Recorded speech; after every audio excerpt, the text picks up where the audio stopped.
Hi, I'm Dave Thomas with Cars.com, and the Mustang we have here is as American as apple pie. But over the past few years, it's gotten, well, a little stale.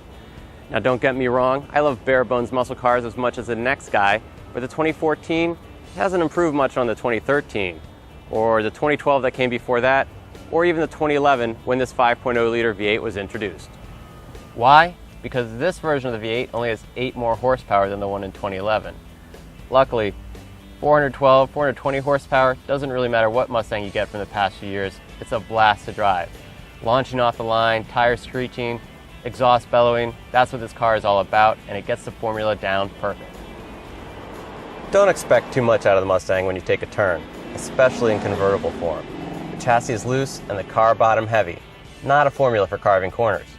And with this much power at the rear wheels, you always have to pay attention to the back end coming loose, whether you mean it to or not. The gas station will be a place you will frequently turn into, however.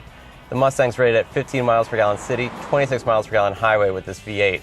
But in my own bumper-to-bumper commute and open road suburban driving, the Mustang returned 12 miles per gallon.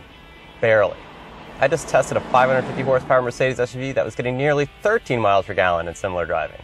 And most of the time, I had this baby's top down and the air off.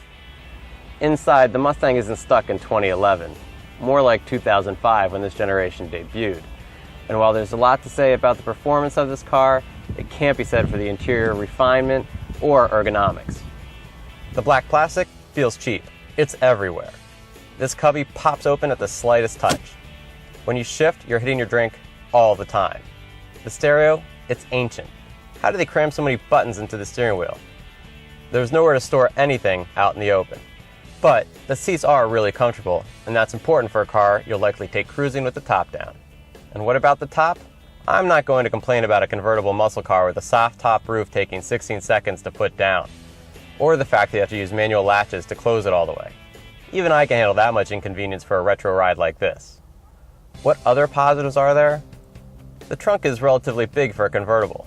At 9.6 cubic feet, it actually ranks behind the Camaro convertible when you look at the numbers, but I don't buy it. The Camaro's trunk shouldn't even be called a trunk, maybe a compartment. The Mustang's is much roomier.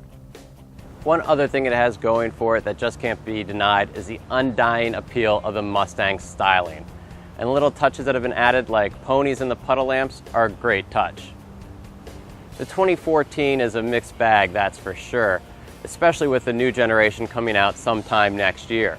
The folks who should be lining up for this one are those that do want a bare bones muscle car, because in the next one, it might be too modern.